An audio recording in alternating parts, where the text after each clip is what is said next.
And okay, I think we are live. Hello, everyone. Welcome to the Diversity is Lit Book Club.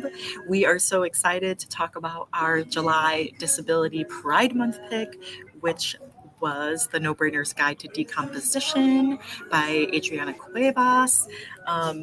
Super excited to talk about this. That has ADHD rep. So, yeah, we are very excited to be here. We will be discussing spoilers.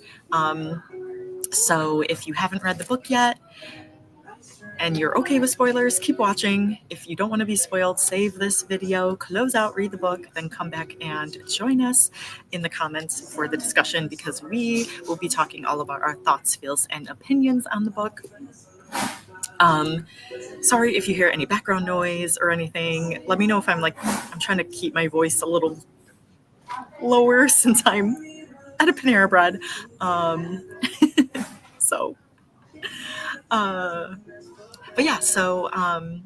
have everyone introduce themselves. Two of our co-hosts weren't going to be able to make it. They will be watching the replay, but they are also linked down below. If you don't know who I am, my name is WriteHollyDavis. I'm the author of Diamond, Bright, and Broken, which I don't have with me because we just moved. But it is a tangled retelling with a gender-bent Flynn writer. There is disability rep in A Diamond, Bright, and Broken, which I'm very excited about, with a wheelchair/crutch user that has a neuromuscular disorder. So if you're looking for more books with disability rep, you will enjoy Diamond. Hi everyone, I'm Vanessa.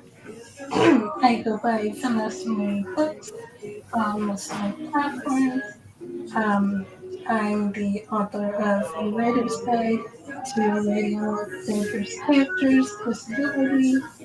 I write fantasy, paranormal, horror, but also some nonfiction, poetry, and I actually have a children's picture books going that I've been working on based on a recent experience I just had. So, yeah. And then, hello everybody, my name is Heather Venkat. I am a mostly middle grade and YA fantasy reader and writer.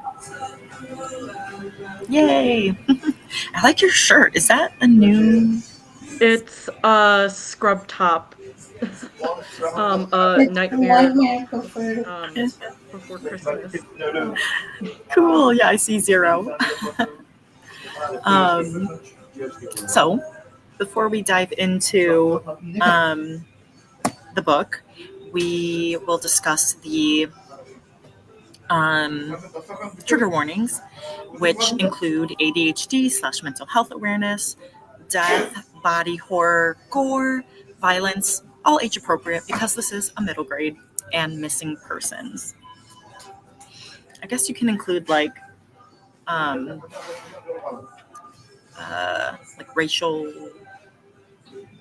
inequities, disparities. Yes.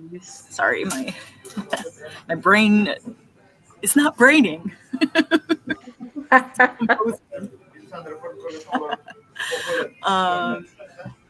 think that's the only one that wasn't. Any other things? Sometimes you find things that aren't on the trigger content warnings list. I think that covers it. I guess zombies. Because Teresa, our other co-host, did say she's not very big on zombies, and I'm like, I guess, yeah, you should add that. I'm not either, but it depends on the story. Yeah. And we've been reading a lot of zombie stories.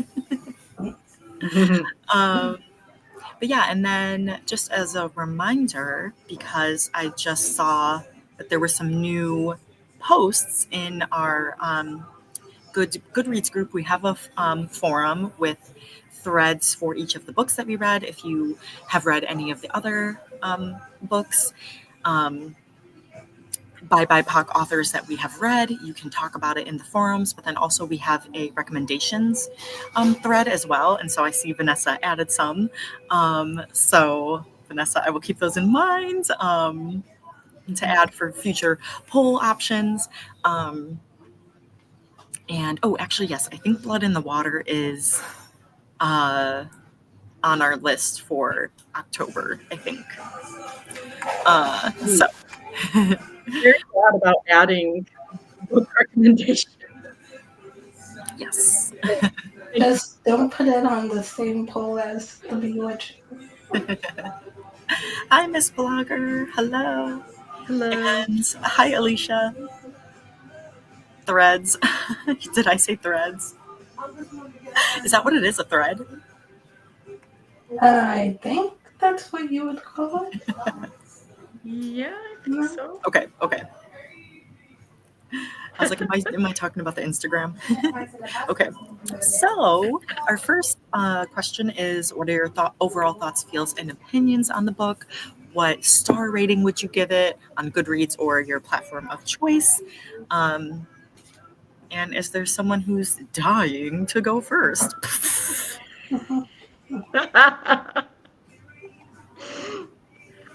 That was great. I guess I'll go first. Just since I recently I've been reading books like really close to when we have our discussion, but I actually read this sooner in early July, so it's not as fresh. Sorry, oh my gosh, this is so bad. In my brain. Okay, sorry. I promise I'll stop. But I believe that I gave it a 4.5 out of 5 stars and rounded it up to a 5. So I really enjoyed this book. You know, there's not a lot of books with disability representation, whether it's a physical disability, neurodivergence. So I always appreciate when books have that. And definitely having that in a middle grade is important. I do not have ADHD, but my husband has ADHD. And so it was really cool to kind of see getting in Fran's head. And so I know we'll go into all of that with Adrianna, which I kind of liked that whole aspect of like Adrianna, like this kind of like the ADHD brain was kind of separate from Fran. So I really kind of like that dichotomy or that like separation. And then, just like the whole kind of like adventure that she had to go on with Benji and Mateo slash whatever his real name. Santiago. And then so I really enjoyed it. I feel like, you know, based on my experiences with someone who has ADHD, it seemed, you know, pretty accurate, and like the arcs were really strong. Everyone's arcs were wrapped up really well. So I enjoyed it, and I thought it was really well written. Did you want to share what Alicia said in the comments? Oh, yes. Alicia said, "Underneath spider threads" is the pun. Thanks. Love it. So, I can go back. So, I was kind of hovering between a 4 and 4.5 stars. I settled on 4.25. I really enjoyed it. It's pretty fast paced. Fanny, I think, is very relatable in certain ways. She kind of reminds me of myself in a few ways, but she is a lot more like my younger brother. So she reminded me of him a lot. And it's a fast-paced, fun story.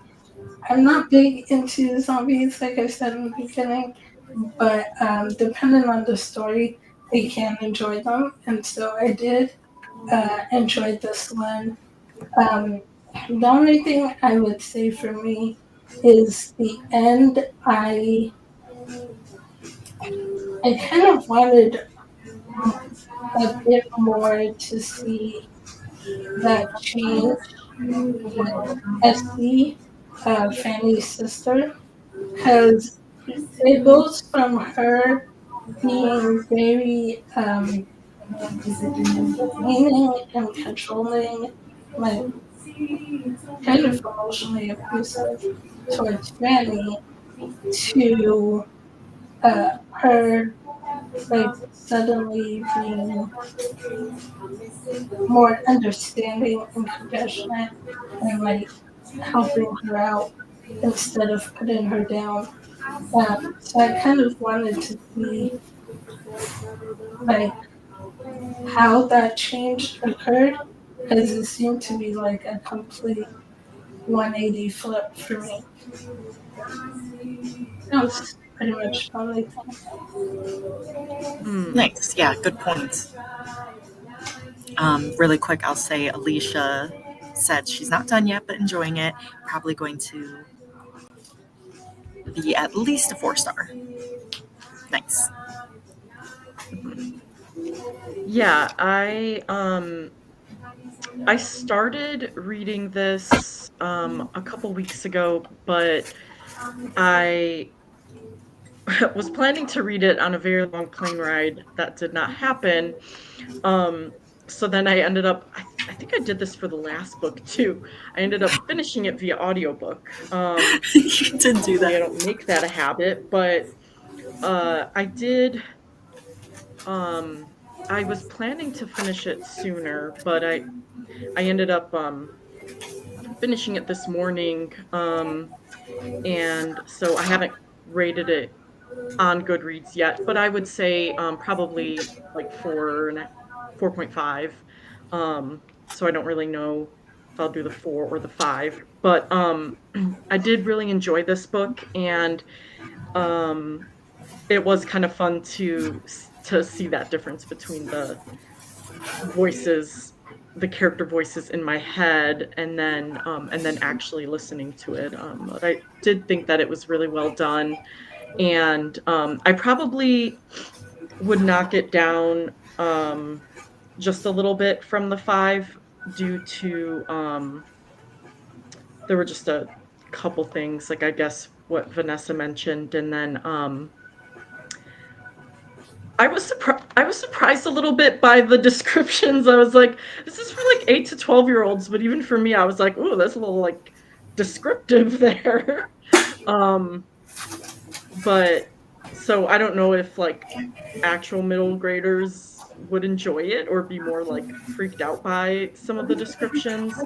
But I did think it was cool that at the end, the author she mentioned, Adrianna, mentions that it's based off of a real like forensic center, which I'm glad it was, because I was like, this is kind of a twisted, when I started reading it, I was like, this is kind of like twisted, but it like makes sense that like it actually exists, and it's used for to do a lot of important work, not just sort of like random, and that people are like donating their bodies to help.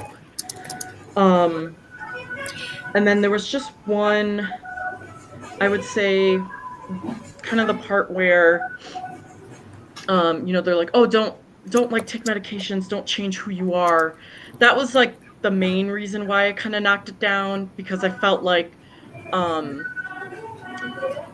it was sort of like not everyone needs medication, but medication can be really helpful for people, and I felt like that wasn't really explored as well as it, or at least like giving the option of it, and then saying like, I can see how it would help, but I'm not going to, or whatever, that type of thing.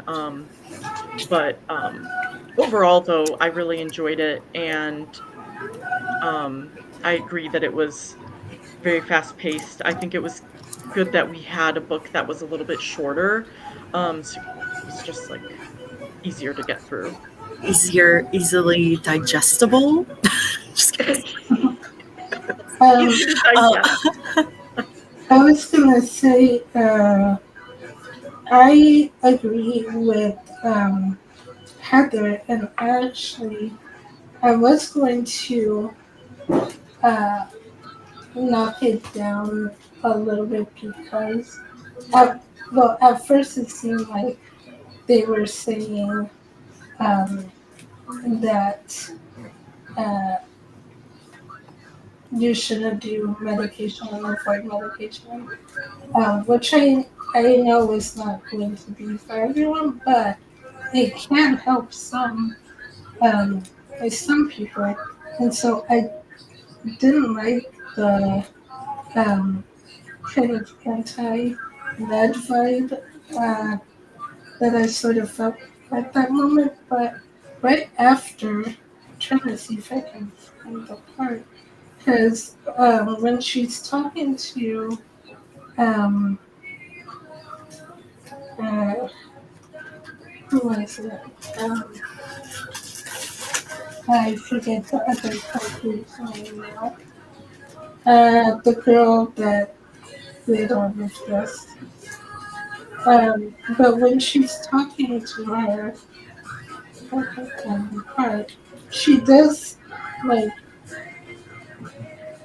she tells her after um oh okay here when she's talking to Pilar and Pilar tells her don't do it, Franny, don't let them erase you, don't let them take away who you are. What will happen to your Aranita? If Aranita was gone, I probably wouldn't be late for school. I'd be able to focus on my homework far more than 5 minutes at a time. I'd be able to follow along with conversations and wouldn't get distracted planning on what I was going to say next.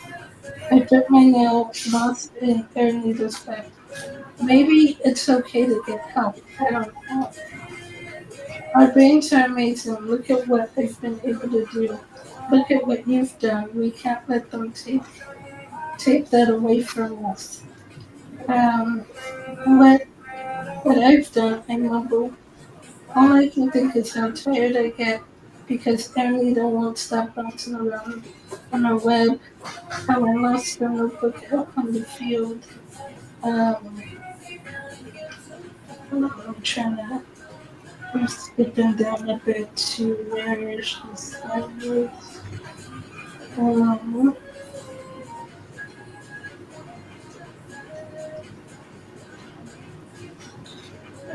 think next page.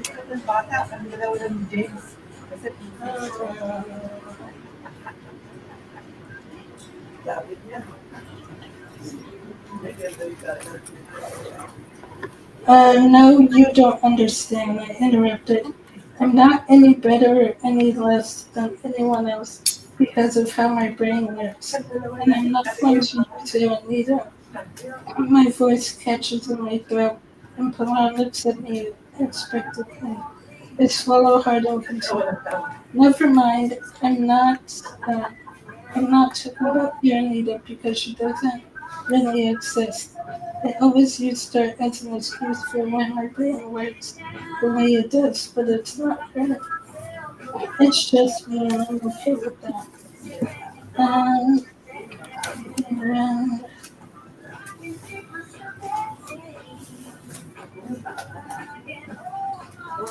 okay, Pilar purses her lips. As I stood up, they're going to try to control you to erase you. I shake my head. I know who I am.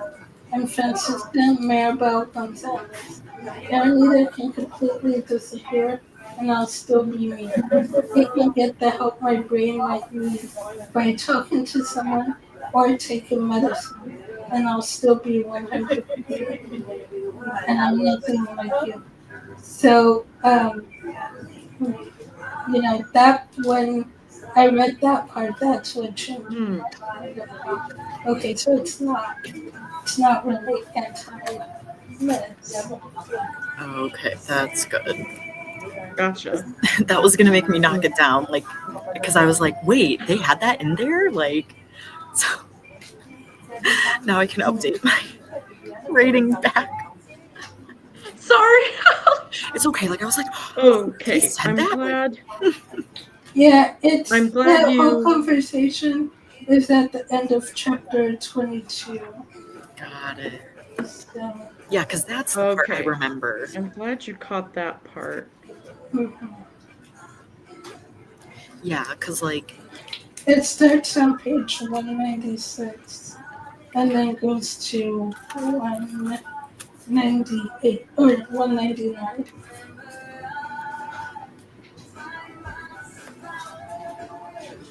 got it. Yeah, because that was the part I remembered. Because I'm like, that seems strange to me that they like wouldn't have recommended medication. Because I'm like, definitely, like my husband needs it when he is not on it. We can tell, and we eagerly await for when, like, if he doesn't take it, it's because there's a shortage or something. So when it's not, like, I'll just find like a slice of cheese on the microwave, and I was like, did you mean to put that in your meal? Oh yeah, I forgot.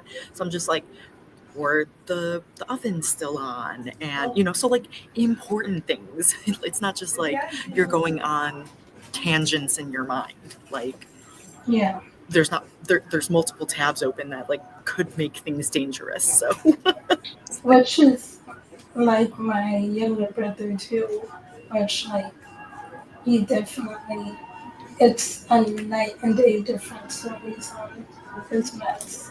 mm-hmm. Gotcha. I apologize for making that comment. It's okay. To clarify, I think then that makes it even stronger because instead of just mentioning, like this is an option or this is an option, saying that people do get, they do hear other things. It's like, like maybe I shouldn't, and it's like, no, it's okay.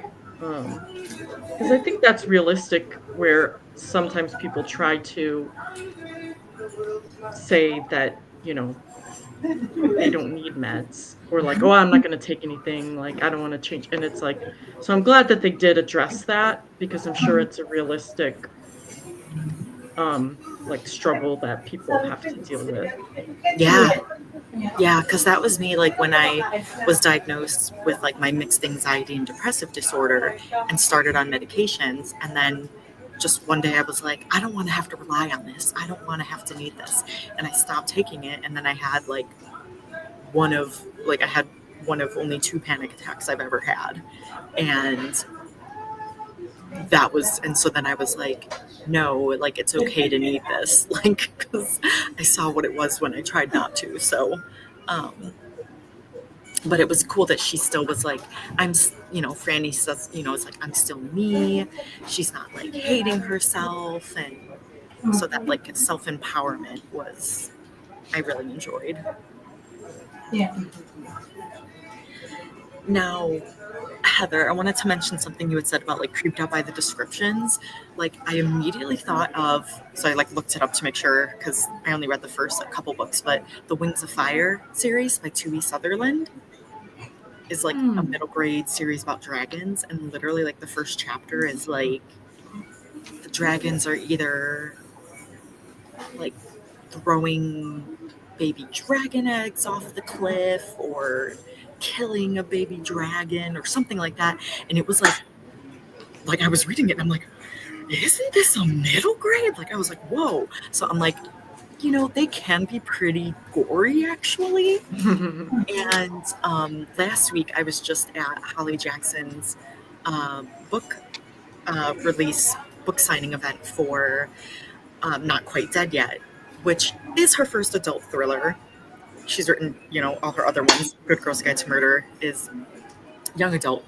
But she said when she grew up, she was always writing creepy, twisted, spooky stories, like where you're like, are you sure you're okay? Like, so I think kids would like this.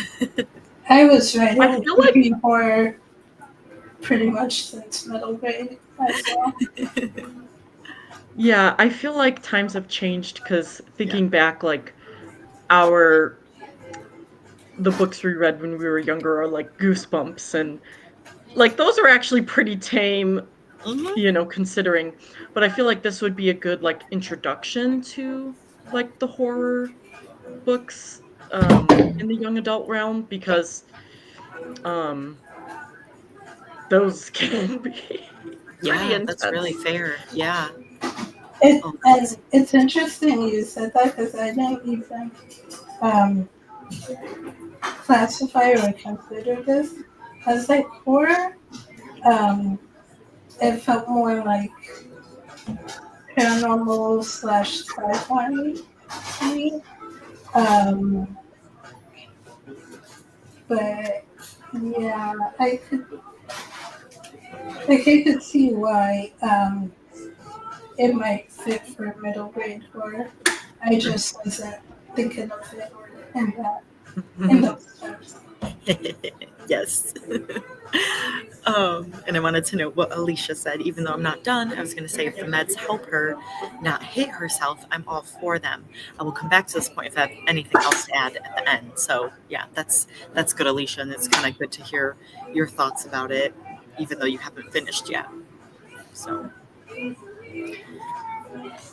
um,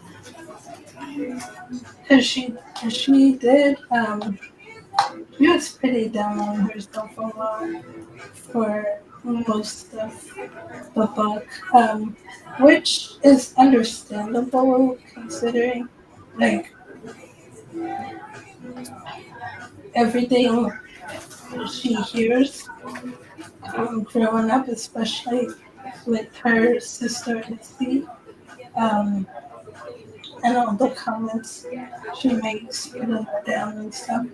And I I forget what the numbers are, but um, I do know that like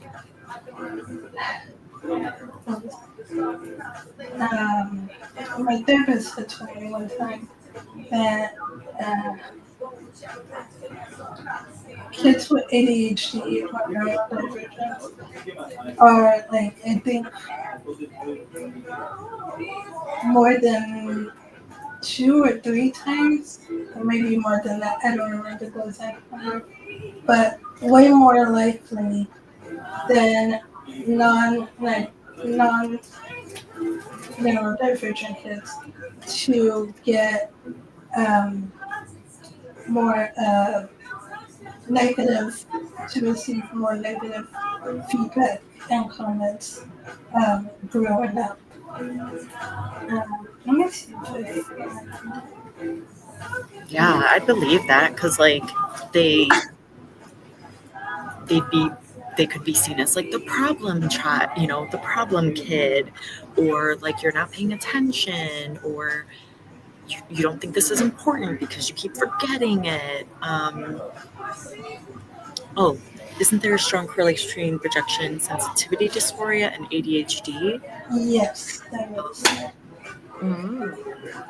What's the rejection sensitivity dysphoria? It's like, is it like wanting Um, to get the approval well, of other people? rejection sensitivity dysphoria is where you like you have intense emotional pain or distress in response to any perceived or actual rejection, criticism, or disapproval. Um, so, like, even if it's something small or minor, um, you you experience it more intensely, even if it's like a perceived rejection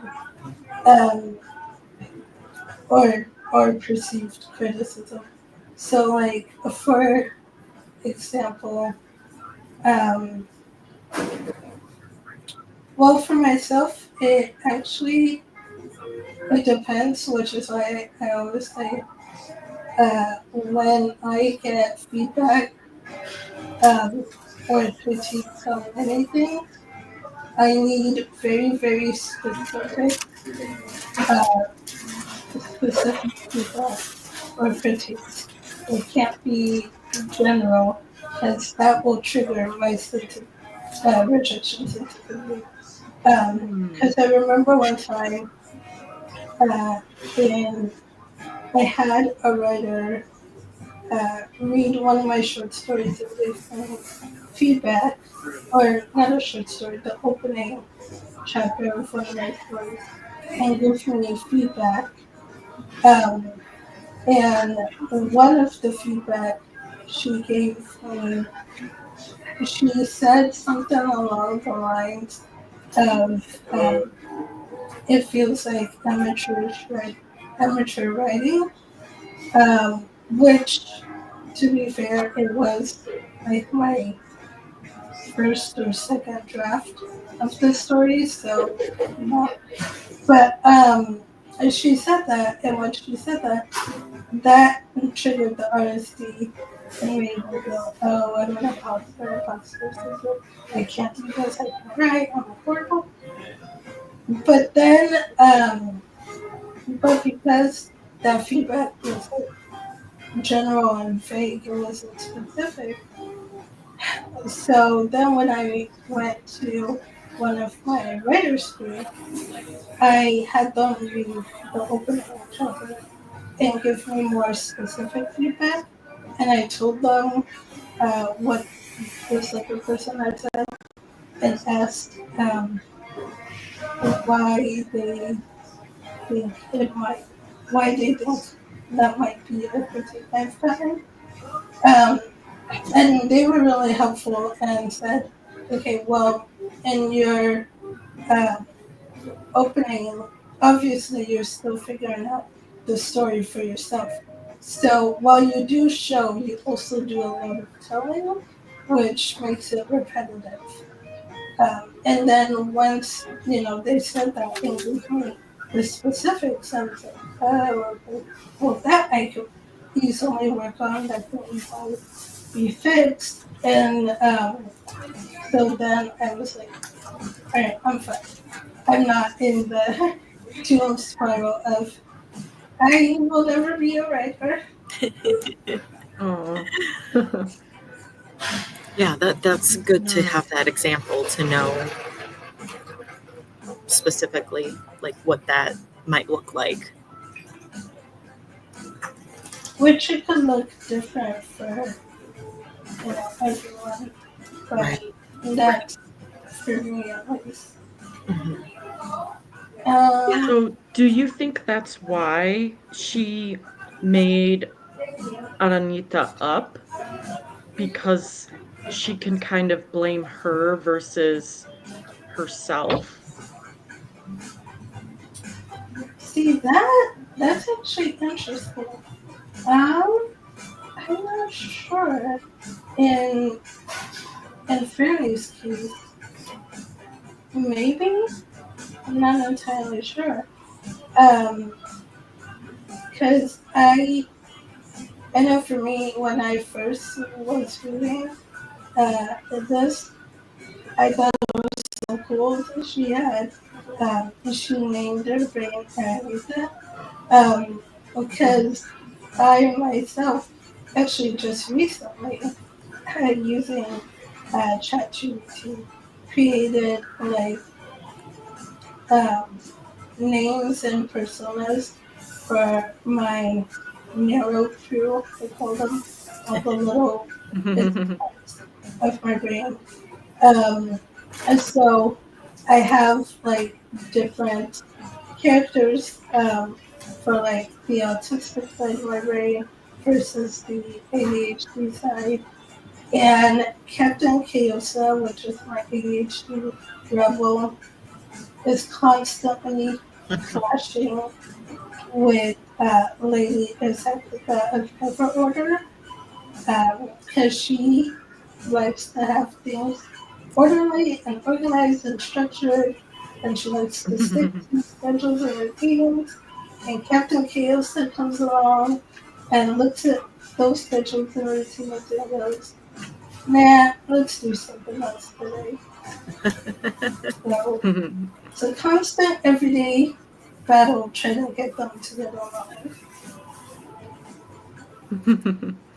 I like that you did that. Me too. Yeah, and I was thinking too, I'm like, she didn't just feel isolated or different because of her ADHD. She also felt it because of the work that she did with her dad. Because I had in there that she, like, you know, told the kids at the last sleepover invite, like, oh, I can't wear these pink nails because when I wear gloves to examine the cadavers. And the kids were all like, what the heck? So it's like she had like more than one thing that kind of isolated her. And so, that's why I was glad that she had Benji, because then, and eventually Santiago in some way, like friends that like understood. And it's like, this isn't weird, or scary to them. It was interesting. Like, she was so like quirky and smart, and like, to kind of figure out the mystery behind like the duds and everything too. Yeah, I like the terms duds, puds. Yes. But to be cute. like, oh, like they're going to where they were connected in the real life, when they were still alive, and so like that's how we can find the other ones, and these are how many there are. So, she showed like, yeah, you can be neurodivergent and be like hella smart. Yeah. So I found the number, and it's so kids with ADHD experience up to 20,000 more negative messages by the time they're age 12 than their non-ADHD peers. Oh, that's so sad. Wow.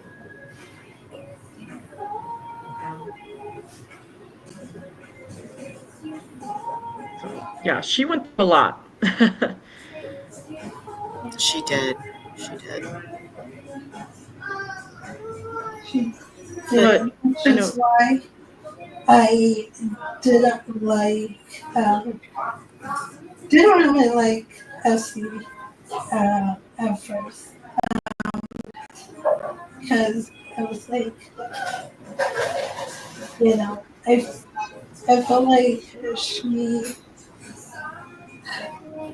didn't even really try to understand her sister, and just kind of, wrote her off in a sense as like a lost cause, and didn't even try to like see, okay, how can I help her? How can I, make things easier? But rather she like was more, you didn't do this again, you didn't do that. How many times did I tell you this? And so I was like I understand the frustration because, like I said, I see a lot of my younger brother and family, and so I can get the frustration with having to repeat things over and over and over. But at the same time, I'm like, it's not their fault. It's not like they're doing it on purpose. They uh, they just need a little bit more, help and I guess understanding and compassion. And so I was pretty frustrated with her character in the beginning, which is why, again, like I said earlier, I wanted to see more of how did she make that change to where she did start to be more supportive at the end. Yeah, like because you mentioned the 20,000 more negative like comments and everything, Adrianna really was showing that through Essie and showing like it can be like any family member or any person. It's, not just bullies or parents and stuff. And but yeah, I guess I didn't really, when I was reading it, I didn't think about like her kind of making that change, where that change came from for her. Yeah. I was glad that, she did have, like, Franny did have, positive influences and interactions, like how, Dr. Tanaka, like, even in the beginning was like, hey, you lead this, decomposition report, like giving her the responsibility, trusting her, and all of that. And she was obviously like worried that she was like forgetting something. But I think that that was good to show that like adults can empower the children too, and not like be like, oh, you know, I don't trust you, or like, oh, you've made mistakes, or this and that. But how they can kind of help with it, um, giving them that giving them additional responsibilities. Because I did think that that Franny did want that opportunity. Yeah, that was a good point. Um, the in the comments, Alicia said, I think the characterization of Franny's ADHD is great. Her pattern recognition about Pilar being out in the field by herself was excellent. She didn't realize what it meant at first, but it was clear that it mattered, which is cool.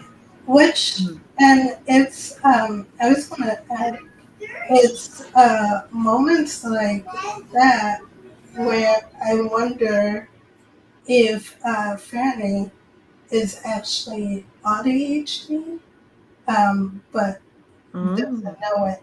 Like, just because there's a huge overlap between autism and ADHD, but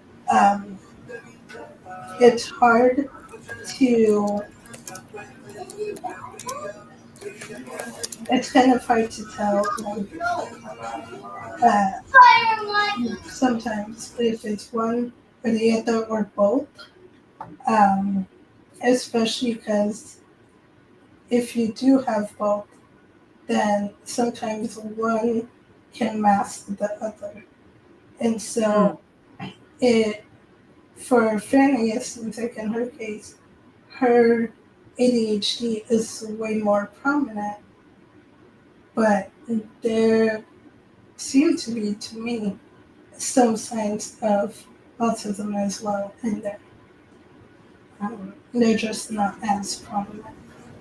Yeah, that's very, very true. Because the term like ADHD like was not a thing until like recent. It's still not a term that you would hear in the medical field or any diagnosis. There's like no diagnosis for ADHD. It's mainly an online term used within the community.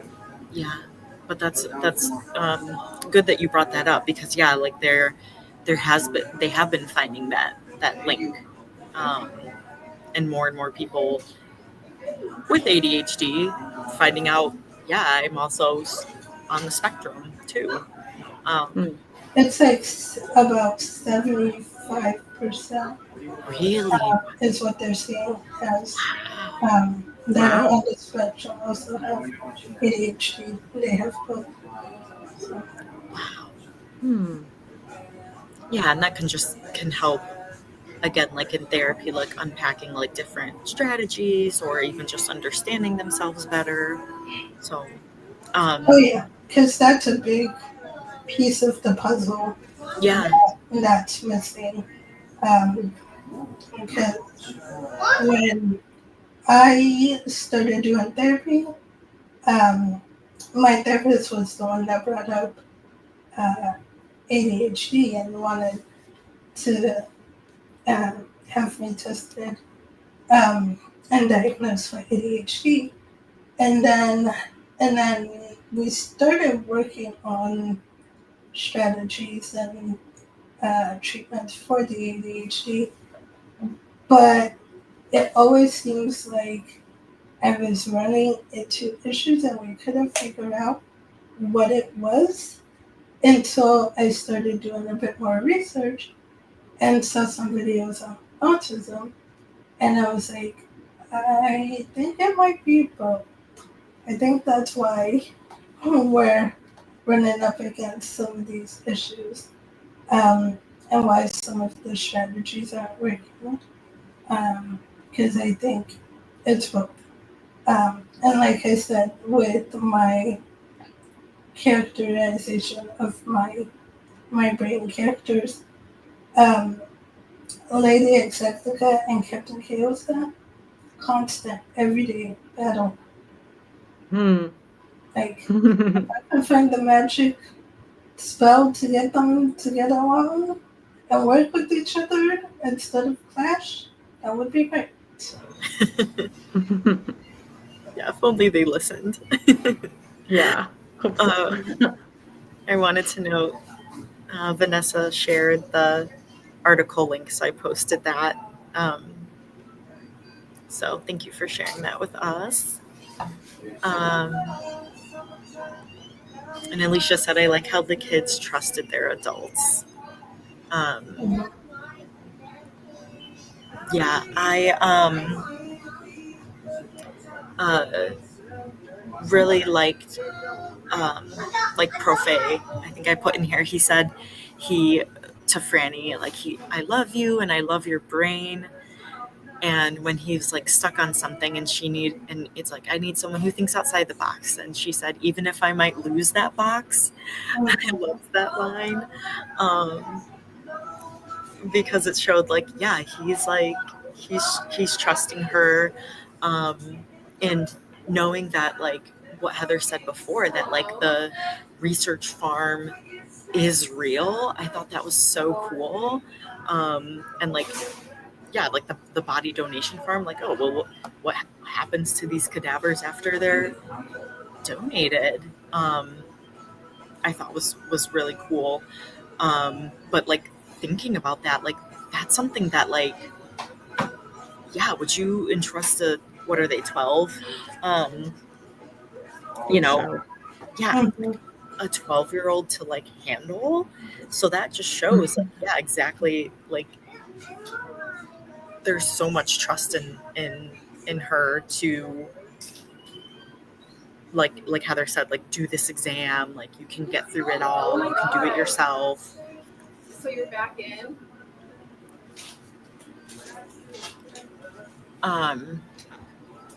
But then I also wanted to mention the opposite, because like, you know, Franny had her family and Santiago had a foster family, and no one was looking for him. His teacher had to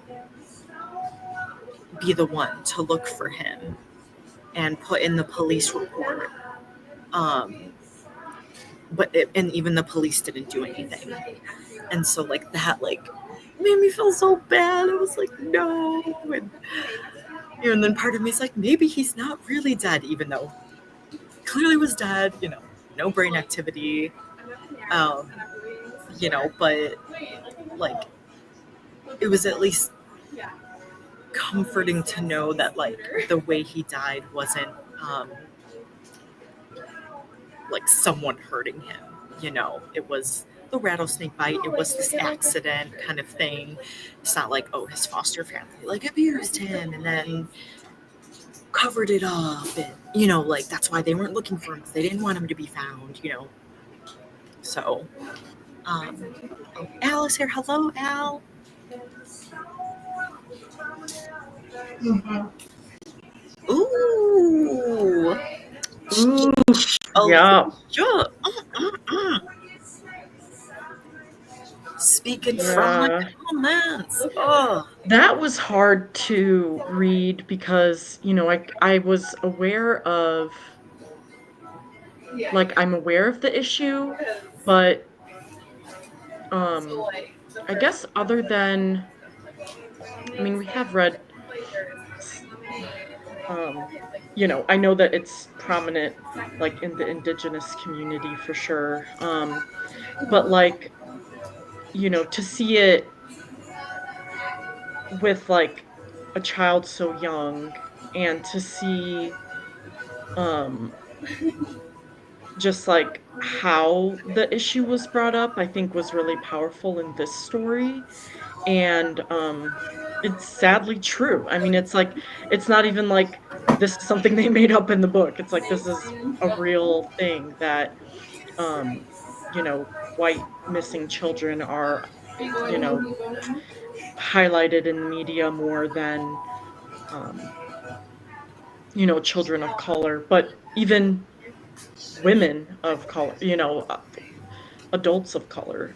So it's like, yeah, so that part was hard to swallow, like just knowing how true it really is. Hopefully it changes. I don't know. yeah. Does she have anything? Because I know she mentioned about like FARF being real, and then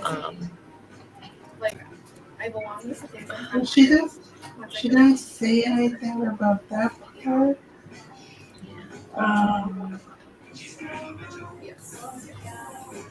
okay. I'm trying to see if in the, I think that would have been nice to include something about that as well. Yeah, she was kind of tackling, you know, a lot of issues in this. Especially for a short middle grade book. Yeah, that's true. She could only put so much in a middle grade. Did a really good job with that. This is crazy. And then there's also the picture of the body farm, which is like really cool. There's currently a list of 1,000 people who have signed their bodies up for donation. And that's interesting. Like, and for me, like, I'm definitely not grossed out by these things because I went to physical therapy school. I had to go through anatomy. I had to dissect a cadaver. You know, that was hard sometimes. Like the head, the face was the last thing that we dissected. And it was covered like for 2 semesters. And, you know, that was really tough because it made it even more real. But we did have like a ceremony at the end of our course where we thanked the bodies or you know, we thanked the people for donating their bodies so that we could learn and become skilled clinicians. And, you know, we either wrote poems like in memoriam of them and everything. And so we like, that was another thing that I liked too, that Profe and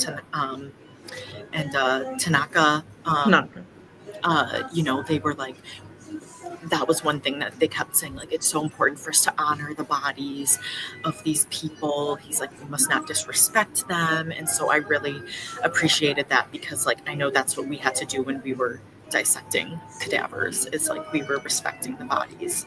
So nice. Yeah.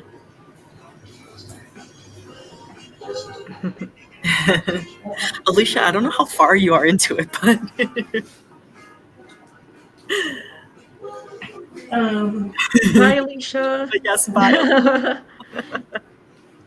I mean, if we're going into spoilers, I mean, it's hard to really, I don't know. I think because, like, it's a story that I feel like, well, for kids, middle graders, they probably won't see the twist coming. But I think for any adult reading this, which all of us are, um, it's hard to say if there's spoilers because you can kind of see what's gonna happen from right from the beginning a mile away. Yeah. But I do think it was interesting how they did the how they talked about the Beatles using the electrical surge to reanimate the corpses.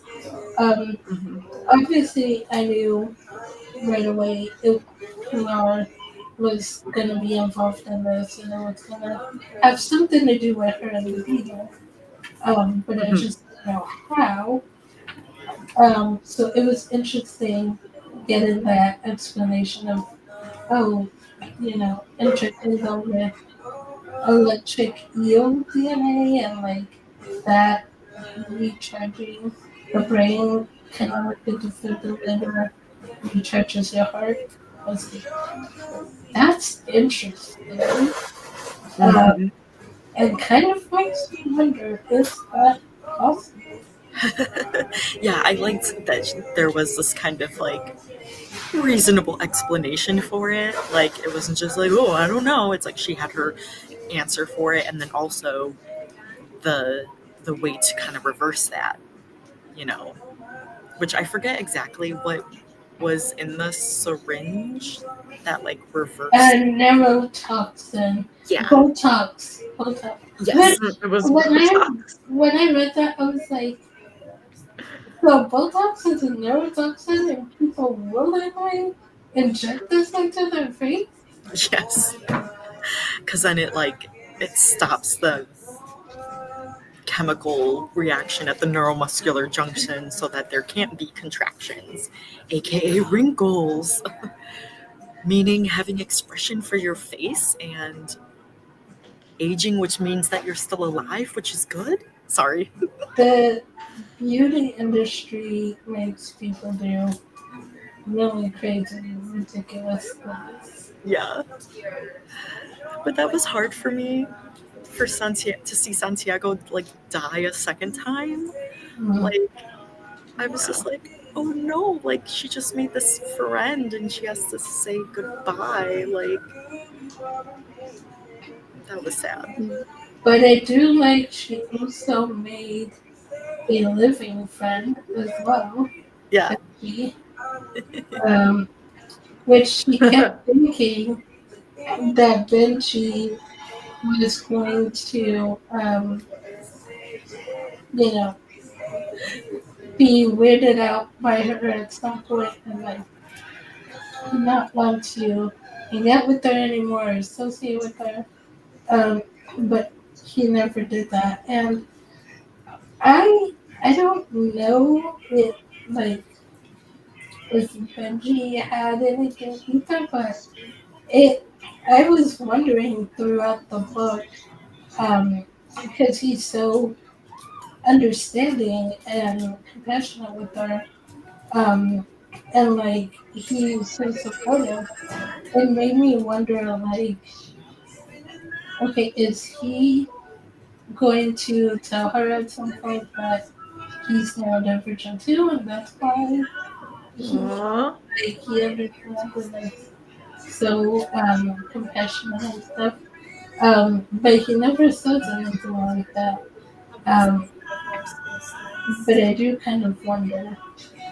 I think it would be good if he like wasn't, to show that like she's still accepted, like no matter what. Like, you know, it's not like she can only make friends with people who like are going through like also neurodivergent and going through similar experiences or something. But that, yeah, she can still make friends and people still can relate to her and accept her just like she accepts herself. Good point. Like, I really did enjoy their relationship too, and how like their interests were believable because of you know, just other things that happen in the book, like when they kind of say like darn, they say like maggot nostrils or whatever. And like it just shows how much they really enjoy like decomposition, or like mentioning they reference the Junji Ito, who is a he's the most famous horror author, artist, manga artist, artist in Japan. And I'm actually a fan of, Holly and I are actually fans of Junji Ito, and we have read many of his manga. And so when they mentioned him, I was like, yes, you know. And so to me, it's believable that they'd be interested in that stuff and Junji Ito. And so I liked, and they had a couple other references of. Yeah, I think like Benji was wearing like a Death Note shirt, and I was like, yes, oh yeah, you twisted boy. Yeah, and so you like the dark stuff. Like it really like brought them to life even more. Brought them to life even more as people who are interested in those things, because it like spills over into other aspects of them. Yes. I'm glad you brought that up, because I forgot I wrote that down to mention, because I was geeking out too. But so I know we probably have more that we could talk about for this book, but we do have to cut things off. Unfortunately, real life calls. But thank you guys so much for joining us. If you want to continue the discussion, feel free to put it in the comments, or like I said, on Goodreads, there is a forum post specifically for the No-Brainers Guide to Decomposition. So feel free to add more things there. And then please join us for our August Book of the Month pick, which I remember to set aside when I was packing, which is Immortal Consequences by Ivy Marie. This is a YA dark academia book, which I'm excited about because I haven't read dark academia in a long time. There's like trials, 6 rivals, 1 victor. We love ourselves a good trial in Diversity is Lit. Also, this has gorgeous sprayed edges. So definitely check out what's under the dust. I'm pitching this book. But anyways, we will discuss this in early September, probably the second Sunday of September. But so there's time to read this book. Join us. It's also a Good Morning America book club pick. I guess Good Morning America has a book club now. But yeah, thank you guys for joining. Follow us on Goodreads. Give all of my lovely co-hosts a follow, and we will see you guys next time. Bye, everyone. Bye.